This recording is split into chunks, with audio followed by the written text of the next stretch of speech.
Hello students, welcome back to your bio 24/7। Students, आज जो हम पढ़ने वाले हैं वो है amniocentesis. Amniocentesis class 12 reproductive health chapter से एक वर्ड है जिसके अंदर आपको जानना चाहिए कि ये कैसे हो रहा है, किस तरीके से है, क्योंकि आपकी बुक में सिर्फ इतना लिखा हुआ है कि एमनियोसेंटेसिस जो होता है वो एक टेस्ट होता है। अब ये किस तरह का टेस्ट है वो हम देखते हैं। एमनियोसेंटेसिस बच्चों ये एक प्री नेटल डायग्नोस्टिक टेस्ट है।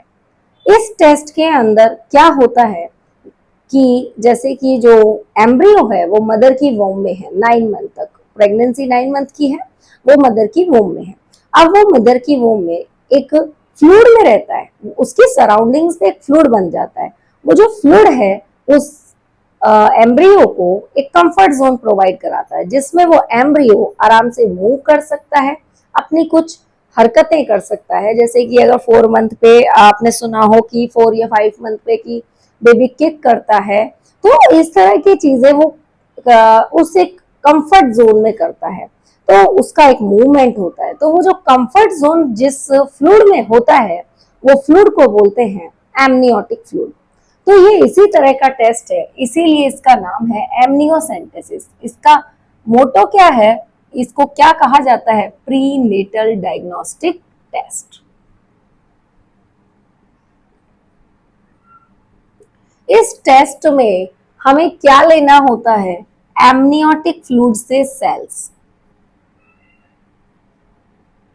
एमनियोटिक फ्लूइड है, उसके सेल्स लेने होते हैं। अब ये कैसे लेते हैं वो तो आप जानते हैं, ये एक फुली ट्रेन्ड डॉक्टर के थ्रू होगा, क्योंकि ये एक ऐसा टेस्ट है जो बहुत इन्वेजिव है। इन्वेजिव का मीनिंग क्या होता है? जैसे कि बच्चों में आपको समझाना चाहूँ कि मान लीजिए ये मदर की वूम है, ये आप मान लीजिए ये मदर की वूम है और मदर की वूम में एक एम्ब्रियो डेवलप हो रहा है।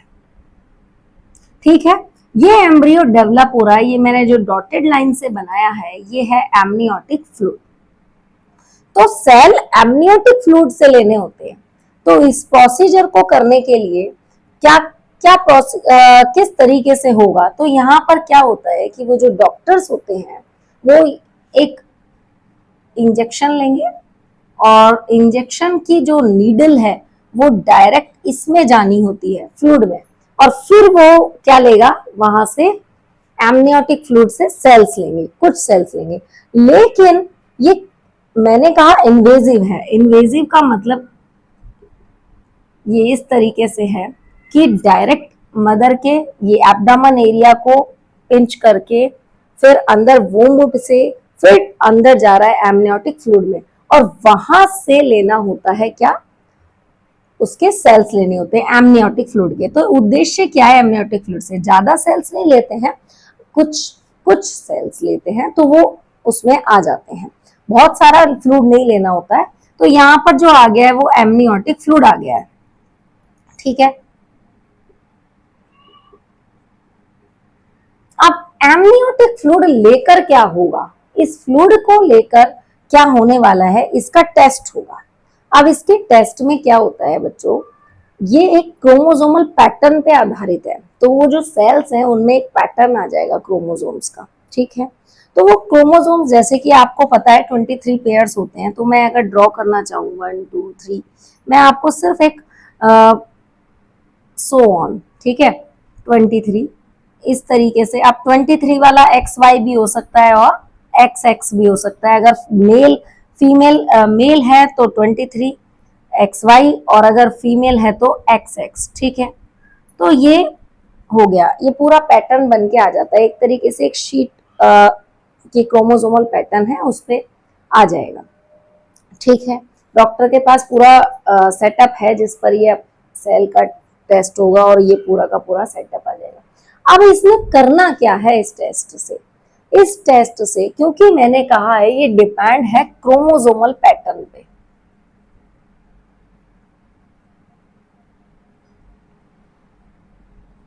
ठीक है, तो इस टेस्ट में यहाँ पे आप जानते हैं जेनेटिक डिसऑर्डर कितने टाइप के होते हैं। पहले तो हमें ये जानना जरूरी है, जेनेटिक डिसऑर्डर कितने टाइप के हैं? मैं एक अलग से बना रही हूं। ये दो टाइप के हैं, कौन कौन से? क्रोमोसोमल और मेंडेलियन।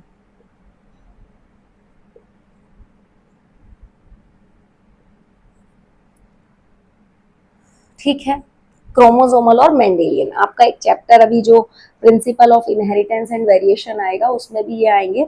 और अभी मैं फिलहाल के लिए बता देती हूँ, जेनेटिक डिसऑर्डर जो है वो आपके पास दो टाइप के हैं, ये हैं क्रोमोसोमल और मेंडेलियन। अब यहाँ क्या होता है क्रोमोसोमल और मेंडेलियन डिसऑर्डर में, अगर मैं क्रोमोसोमल डिसऑर्डर की बात करूं तो आप जानते हैं क्रोमोसोमल डिसऑर्डर में क्या होता है बच्चों, दो चीजें हमें पढ़ने को मिलेगी, एन्यूप्लॉइडी और पॉलीप्लॉइडी। एन्यूप्लॉइडी और पॉलीप्लॉइडी। और एन्यूप्लॉइडी का सिस्टम क्या है, यहाँ एक दो चीजें फिर हैं, मोनोजोमी और ट्राइजोमी।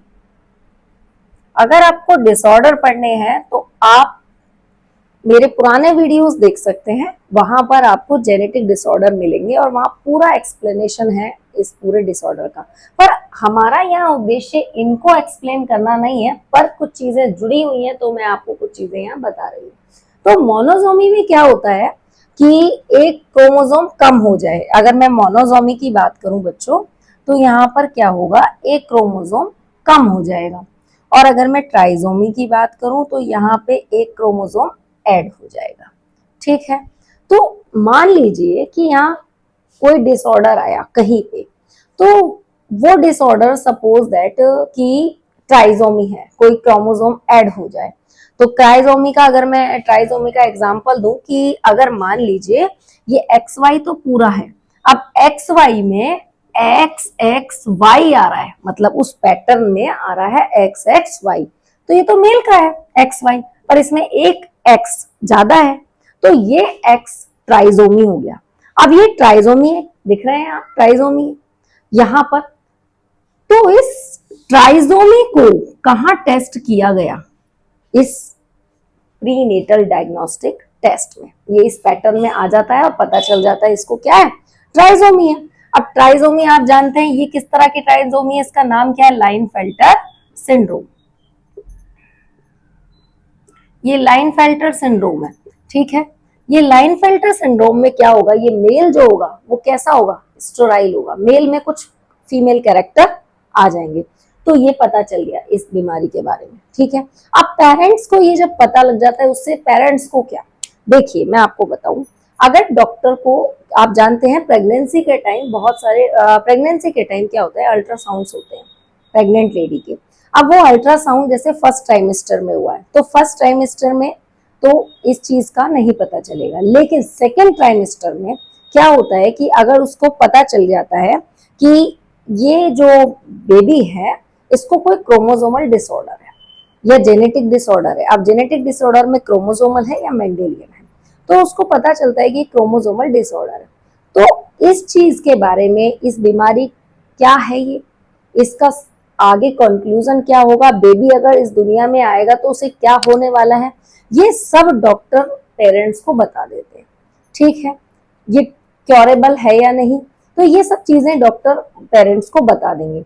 अब पेरेंट्स क्या होता है, माइंडली पहले से ही प्रिपेयर्ड है कि हमारे आने वाले बच्चे को ये होगा, तो डॉक्टर सजेस्ट करेगा, या तो वो प्रेगनेंसी अबॉर्ट कर सकते हैं इस केस में कि भैया आपके बच्चे को है और पेरेंट्स नहीं चाहता है कि हमारा बच्चा इस तरह के डिसऑर्डर के साथ आगे दुनिया में आए, तो इसे क्या करते हैं, अबॉर्ट करने की सलाह दी जा सकती है प्रेगनेंसी को। या फिर पेरेंट्स अगर कंटिन्यू भी करना चाहता है कि भाई आगे हमें बच्चा चाहिए, तो उसके लिए वो माइंडली प्रिपेयर्ड होगा। समझ गए आप, यानी कि इसका उद्देश्य ये है कि अगर आने वाले बच्चे में अगर एम्ब्रियोनिक स्टेज पे ही पता चल जाए कि कोई डिसऑर्डर उसे है, तो वो पेरेंट्स को पहले से इन्फॉर्म्ड हो जाएगा और कंटिन्यू करना है या नहीं करना है उसके लिए वो प्रिपेयर्ड हो जाएगा। ठीक है, तो पता चल गया अब ये बच्चे को ये हुआ लाइनफेल्टर सिंड्रोम। ठीक है, इसमें और भी सिंड्रोम अपने पास आ सकते हैं, जैसे लाइनफेल्टर क्रोमोसोमल सिंड्रोम हो गया। अभी आप कहें कि जेनेटिक मेंडेलियन में कौन से होते हैं, बेटा मेंडेलियन डिसऑर्डर वो होते हैं जिसमें क्या होता है कि मेंडेलियन डिसऑर्डर में म्यूटेशंस आ जाते हैं। म्यूटेशंस का मीनिंग है कि जैसे कि किसी बच्चे को सिकल सेल एनीमिया, थैलीसीमिया, इस तरह के डिसऑर्डर आ जाए। और यहाँ पे पॉलीप्लॉइडी, जैसे मैंने मोनोजोमी और ट्राइजोमी कहा, तो मोनोजोमी और ट्राइजोमी में क्या हो रहा है कि एक क्रोमोसोम ऐड हो रहा है या एक क्रोमोसोम हट रहा है। पॉलीप्लॉइडी में क्या होगा, पूरा का पूरा सेट या तो ऐड होगा या हटेगा, क्रोमोसोम का पूरा सेट या तो ऐड होगा या हट जाएगा, यानी कि 23 पेयर में से एक पूरा सेट या तो अलग हो जाए या एक पूरा सेट उसमें ऐड हो जाए, तो इसको पॉलीप्लॉइडी कहते हैं। ठीक है, और ये सब अगर डिसऑर्डर आए तो वो इसी स्टेज पे चेक किए जा सकते हैं, एमनियोसेंटेसिस पे। अगर मैं आपको एक दो सिंड्रोम, एक सिंड्रोम और बताऊं ट्राइजोमी से रिलेटेड, कि अब यहाँ हम सिंड्रोम ले लेते हैं। तो ट्राइजोमी से रिलेटेड अगर मैं आपको बताऊं, ये वाला सिंड्रोम में मेल कैसा होगा बेटा, स्टेराइल। चलिए आपका ये वाला टॉपिक भी यहीं क्लियर हो जाएगा। अगर मैं एडवर्ड सिंड्रोम बताऊं, एडवर्ड सिंड्रोम ये क्या है, ये भी इसी में डायग्नोस हो जाएगा। एडवर्ड सिंड्रोम में क्या होता है, 18th क्रोमोसोम पर एक और क्रोमोसोम ऐड हो जाएगा, यानी कि ये भी क्या है, trisomy, trisomy of 18th chromosome. ठीक है, अगर मैं आपको एक और सिंड्रोम बताऊं, पटाउ सिंड्रोम, इसको पटाउ सिंड्रोम कहते हैं। और ये जो पटाउ सिंड्रोम है ये 13th क्रोमोसोम की ट्राइजोमी है, ये भी ट्राइजोमी है, 13 नंबर के क्रोमोसोम। और आपकी जो एनसीईआरटी में दिया हुआ है डाउन सिंड्रोम, डाउन सिंड्रोम में क्या कंडीशन आ सकती है, ये है trisomy at 21 chromosome, trisomy at 21 chromosome. एक एक ऐड होगा, ट्राइजोमी मतलब पेयर तो पहले से ही है ना एक क्रोमोसोम का, 21 पे एक पेयर है, अब उसमें एक ऐड हो जाए तो ये ट्राइजोमी है। अब आप कहेंगे मोनोजोमी का नहीं आया एक भी एग्जांपल, चलो मोनोजोमी देख लेते हैं। मोनोजोमी में आप लेंगे टर्नर सिंड्रोम, मोनोजोमी अगर मैं देना चाहूं तो टर्नर सिंड्रोम। टर्नर सिंड्रोम में कंडीशन क्या आती है, टर्नर सिंड्रोम में आता है ये XO। अब XO इसमें स्टेराइल फीमेल है, यानी कि दूसरा वाला X बना ही नहीं, इसको X0 मान लो, दूसरा वाला X बना ही नहीं, स्टेराइल फीमेल। अब पेरेंट्स को पता चल जाएगा ये जो बेबी गर्ल आएगी इस पैटर्न में ये बीमारी डायग्नोज होगी। अब बेबी गर्ल जो भी आएगी वो स्टेराइल फीमेल होगी, या तो उसमें ओवरी बनेंगी होंगी ही नहीं, एग्स रूडिमेंट्री होंगे, तो इस तरह की फीमेल जो होगी वो स्टेराइल फीमेल होगी। तो ये सारे क्रोमोसोमल पैटर्न पे आधारित डिसऑर्डर हैं जो आपके पता चल गए किसमें, एमनियोसेंटेसिस में पता चल गए। ठीक है, अगर आप कहें कि कोई मेंडेलियन डिसऑर्डर, मेंडेलियन डिसऑर्डर जैसे कि आपको मैंने आपको भी बताया कि म्यूटेशन से रिलेटेड होते हैं, तो इसमें बेटा कोई हंटिंगटन डिजीज, इस तरह के डिजीज हैं ये पता चल जाए, सिस्टिक फाइब्रोसिस ये पता चल सकता है। अभी एक क्वेश्चन रिलेटेड है बेटा इससे कि क्या इसमें, क्योंकि क्लेफ्ट पैलेट एक क्वेश्चन आया था नीट में, तो वो था कि क्लेफ्ट पैलेट एमनियोसेंटेसिस से पता लग सकता है। तो बच्चों क्लेफ्ट पैलेट एमनियोसेंटेसिस से पता नहीं लगाया जा सकता। तो मैं अगर यहाँ क्लेफ्ट पैलेट का लिखना चाहूं तो नहीं लग सकता, कैसे, क्या है ये क्लेफ्ट पैलेट डिजीज, इसका एमनियोसेंटेसिस से डायग्नोज नहीं हो सकता। क्या है ये क्लेफ्ट पैलेट, क्लेफ्ट पैलेट में क्या होता है बच्चों कि ये जो बेबी आएगा उसके जो अपर लिप है उसमें कट आ जाएगा, तो लिप का स्ट्रक्चर ऐसे रहेगा, तो ये कट आ जाएगा, इसको क्लेफ्ट पैलेट कहते हैं। वो बेबी ऐसा ही आएगा, तो उसका पता कैसे लगेगा, उसका पता मैंने आपको बताया था क्या होते हैं, बहुत सारे फीमेल के 3 ट्राइमेस्टर में भी 2 तक अल्ट्रासाउंड कराए जाते हैं, और कुछ में 3 भी अल्ट्रासाउंड होते हैं। तो जो अल्ट्रासाउंड है उसमें पता चल जाएगा, क्योंकि बेबी अल्ट्रासाउंड में आपको बेबी का पूरा मूवमेंट दिखाई दिया जाता है, तो वो अल्ट्रासाउंड में एक बेबी का जो पिक्चर है, इसी हेमनियोटिक फील्ड में जब अल्ट्रासाउंड होता है तो क्या होता है, डॉक्टर यहाँ पे क्या लगा के रखता है, कंप्यूटर है, मॉनिटर पे आपका आता रहेगा कि ये यहाँ पे फीमेल के ऊपर वो एक जेल लगाता है, जेल को ऐसे स्प्रेड करता है और स्प्रेड करने से अल्ट्रासाउंड रिपोर्ट में क्या होता है, यहाँ बेबी का मूवमेंट, जैसे बेबी के हार्ट बीट, फर्स्ट ट्राइमेस्टर में हार्ट बीट वगैरह सुनवाते हैं, और सेकेंड ट्राइमेस्टर में क्या होता है कि वो बेबी को पूरे तरीके से आपका दिखाते हैं। तो ये क्या होता है, ये अल्ट्रासाउंड में आ सकता है, क्योंकि जो बेबी फुली डेवलप्ड हो गया है, अब एम्ब्रियो जो है वो अंदर फुली डेवलप्ड हो गया है, अब 9 मंथ का कंप्लीट जो टाइम चल रहा है उसमें अल्ट्रासाउंड में ये चीज आ सकती है। ठीक है, पर आप हम इस टॉपिक में अब जानना ये है कि रिप्रोडक्टिव हेल्थ में इसको क्यों लगाया है। इसको रिप्रोडक्टिव हेल्थ में एक तो ये बात बताने के लिए कि एमनियोसेंटेसिस इज अ टेक्निक जिसके थ्रू एक जो न्यू बॉर्न जो दुनिया में आएगा उसके अंदर कोई क्रोमोसोमल डिसऑर्डर है और उस डिसऑर्डर के साथ आएगा तो उसकी पहले से जानकारी हो जाए और उसको क्योर किया जा सके। इसका उद्देश्य तो था ये, लेकिन क्या हुआ कि यहाँ पर इसका मिसयूज किया जाने लग गया। क्या मिसयूज, जो कि इलीगल है, हम इंडिया में ये चीज इलीगल है कि इससे बेबी के सेक्स डिटर्मिनेशन किए जाते हैं। देखो, जब ये पूरा पैटर्न आ गया तो मैंने आपको बताया इस पैटर्न में पता चल जाता है कि XY XX की मेल चाइल्ड है या फीमेल चाइल्ड है। तो जब ये सेक्स डिटर्मिनेशन से पता, इस पैटर्न से यही पता लग जाता है, तो अब कुछ लोग इस टेक्निक का इसमें यूज करने के बजाय कहाँ यूज करने लग गए, सेक्स डिटर्मिनेशन के लिए। और सेक्स डिटर्मिनेशन के लिए यूज करने की वजह से इस पर स्टैट्यूटरी बैन लगाया हुआ है। इसका मतलब क्या है, एक सख्त रोक लगाई हुई है इस पे कि अगर सेक्स डिटर्मिनेशन कहीं होता है या आप बच्चे का लिंग पता करवाते हैं तो उसके लिए उस डॉक्टर का लाइसेंस भी रद्द किया जा सकता है और जुर्माना प्लस जेल ये हो सकता है। तो इंडिया में जब इसका मिसयूज किया जाने लगा तो इसको स्टैट्यूटरी बैन किया हुआ है। लेकिन अगर डॉक्टर को अल्ट्रासाउंड में डाउट आता है कि ये जरूरी है इसका एमनियोसेंटेसिस करवाना, तो डॉक्टर के एक आप जानते हैं प्रेस्क्रिप्शन के बाद ही इसको टेस्ट को करवाया जा सकता है। अब ये किस किस को करवाना चाहिए, एक तो एक कंडीशन तो मैंने बता दी कि ये कौन करवा सकता है।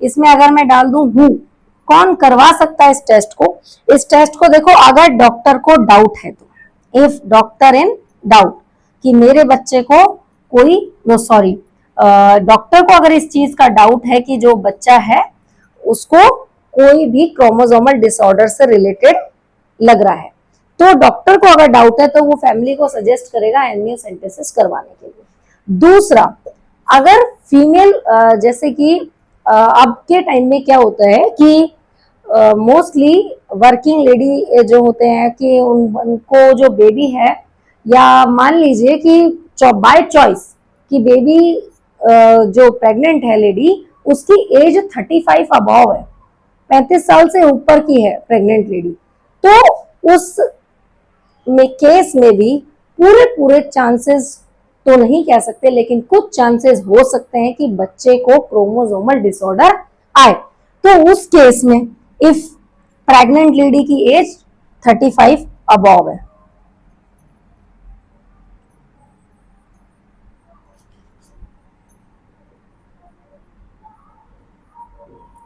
ठीक है, उससे ऊपर जा रही है, तो मतलब एक 35 से ऊपर की लेडी अगर प्रेग्नेंट है तो उसके बेबी को कोई दिक्कत ना हो और उसको भी ये चांसेस ना हो सकते हैं, तो उस केस में डॉक्टर ये टेस्ट करने के लिए कहेगा। एक केस ये भी हो सकता है कि कई हमारी फैमिली में किसी को जेनेटिक हिस्ट्री रही हो, मतलब जो जिस फैमिली में एक प्रेग्नेंट लेडी है उसका एक बेबी दुनिया में आने वाला है, पर उस फैमिली के उस लेडी के फैमिली में या फिर उसके हस्बैंड की फैमिली में कोई इस तरह का जेनेटिक डिसऑर्डर रहा हो, कोई फैमिली हिस्ट्री रही हो, तो इसे टेस्ट करवाया जाता है। एक केस ये भी हो सकता है कि प्रीवियस बेबी, यानी कि इससे पहले अगर कोई, मतलब ये सेकंड प्रेगनेंसी है तो उससे पहले अगर प्रीवियस चाइल्ड में इस तरह का कोई जेनेटिक डिसऑर्डर आया हो तो उस केस में ये एमनियोसेंटेसिस करवाया जा सकता है। ठीक है, हाँ तो बच्चों एमनियोसेंटेसिस करवाया कब जाना चाहिए, सेकेंड ट्राइमेस्टर में करवाया जाता है। ठीक है। सेकेंड ट्राइमेस्टर में करवाया जाता है, 4, 5, 6 मंथ की बात हो रही है। तो आप इसमें क्या होता है बच्चों, देखो फर्स्ट ट्राइमेस्टर में जो डॉक्टर अल्ट्रासाउंड वगैरह करवाते हैं वो इतना ज्यादा, उसमें अगर कोई बात पता चल जाती है तो आपको भी पता है, हमने एमटीपी पढ़ा है। एमटीपी जो है वो कितने टाइम तक डॉक्टर अलाउ कर सकता है, जो मे भी कितने टाइम की हो, 12 वीक तक हो। लेकिन अगर उससे ऊपर जा रहा है तो वो रिस्की है। एमटीपी यानी कि जो अबॉर्शंस हैं वो रिस्की है, तो उसके लिए 2 डॉक्टर का परमिशन होना जरूरी है। अब यहाँ पे तो सेकेंड ट्राइमेस्टर की बात हो रही है, विच इज नॉट अलाउड, की मतलब प्रेगनेंसी अबॉर्ट इस ट्राइमेस्टर पे नहीं कराई जा सकती है, उससे मदर को भी रिस्क हो सकता है और बेबी को भी। पर सेकेंड ट्राइमेस्टर पे जब इसका टेस्ट हो रहा है और अगर प्रॉब्लम ज्यादा है, वो कंटिन्यू नहीं करना चाहिए, डॉक्टर भी अगर कह रहा है, तो इसको कराने के लिए 2 डॉक्टर की परमिशन लगेगी। तो ये सेकेंड ट्राइमेस्टर में करवाया जा सकता है। अब इसमें रिस्क भी हो सकता है। अब इसमें देखो बेटा, अगर इस तरह का इन्वेजिव टेस्ट हो रहा है तो क्या रिस्क हो सकते हैं। देखो, क्योंकि डायरेक्ट मदर के एब्डोमेन से उसके वूम में एमनियोटिक फ्लूइड से सेल्स लिया जा रहा है इंजेक्शन के थ्रू, तो यहाँ पर हो सकता है कि एमनियोटिक फ्लूइड लीक करने लग जाए। ये भी हो सकता है कि उसको इंटरनली ब्लीडिंग हो जाए, तो इसमें रिस्क भी हो सकता है, पर उसके चांसेस बहुत कम होते हैं। ऐसा नहीं है, क्योंकि वो जो डॉक्टर है वो करने वाला फुली ट्रेन्ड डॉक्टर होते हैं, ठीक है।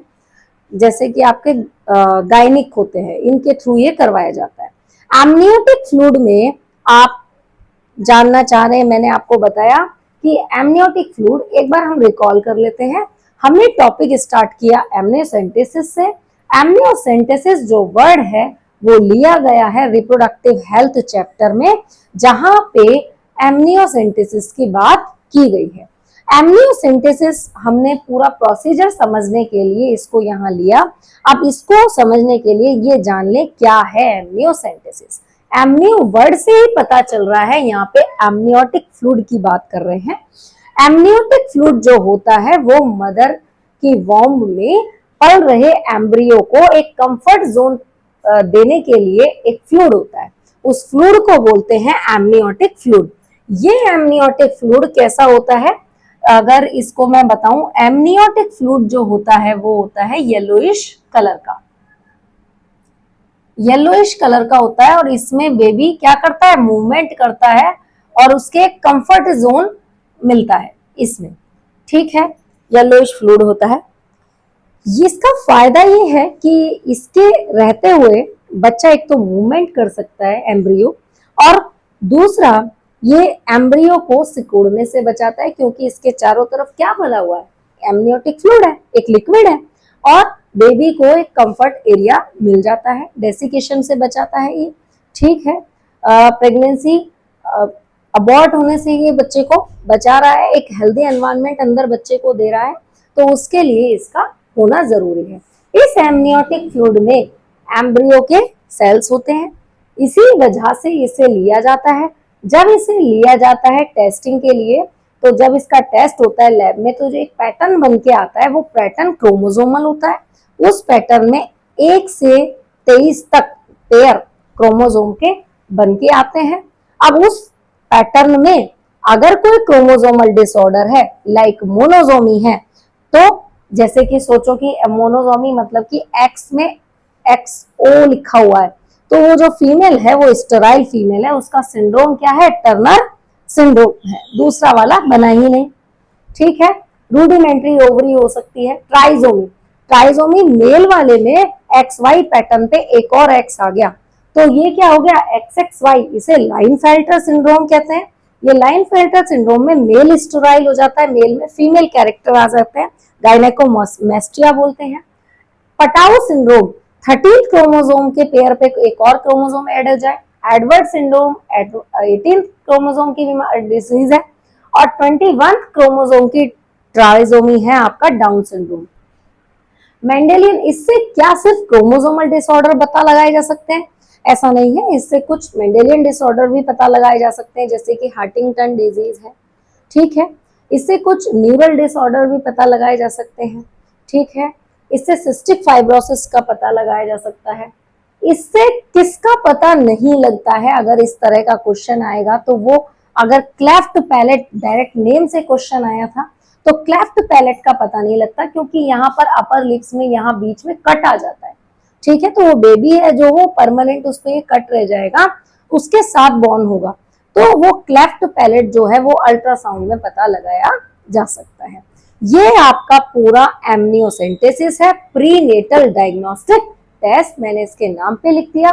और ये डायग्नोस्टिक टेस्ट अगर डॉक्टर को डाउट है अल्ट्रासाउंड पर कि बेबी को कोई क्रोमोसोमल डिसऑर्डर हो सकता है, या कोई फैमिली पता लगवाना चाहती है कि किस तरह का कोई डिसऑर्डर नहीं है, तो एमनियोसेंटेसिस करवा सकते हैं।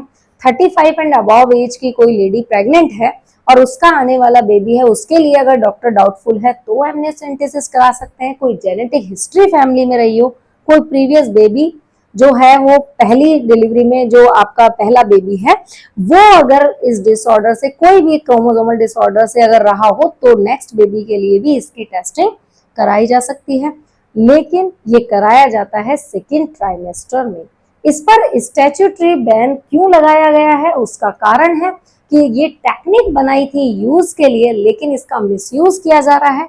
मिसयूज मीन्स व्हाट, इस टेक्निक का मिसयूज किया जा रहा है इस तरीके से, फीमेल फिटिसाइड मैं यहाँ लिख दे रही हूँ। मिसयूज मतलब कि यहाँ से सेक्स डिटर्मिनेशन किया जाता है, बच्चे का लिंग पता लग जाता है, क्रोमोसोमल पैटर्न पे XY और XX आ जाता है, तो इजीली पता लग सकता है कि बेबी गर्ल है और बेबी चाइल्ड है, तो सेक्स डिटर्मिनेशन का पता लगाया जा सकता है। और इसमें बच्चे का सेक्स का पता लगाना ये गलत है, इलीगल है, तो इसलिए इस पे स्टैट्यूटरी बैन है। तो ये एमनियोसेंटेसिस इस वजह से बैन कर दिया गया था। लेकिन अगर जरूरत है इस टेस्ट की, इनमें से कोई दिक्कत आती है तो ये टेस्ट करवाया जाता है, उसके लिए परमिशन डॉक्टर्स की लगती है। 2 डॉक्टर कम से कम इसको सर्टिफाइड करें कि ये टेस्ट होना चाहिए, ठीक है। ये है आपका एमनियोसेंटेसिस। अगर बच्चों आपको ये टॉपिक समझ में आया हो और अच्छा लगा हो, तो ऐसे इस तरह के कोई टॉपिक, कोई वर्ड आपको पूरे चैप्टर में से लगते हैं कि इसका प्रोसीजर हमें जानना है, तो उसके लिए आप मुझे कमेंट बॉक्स में बताएं। तब तक के लिए बच्चों चैनल को लाइक, शेयर, सब्सक्राइब करें। Thank you.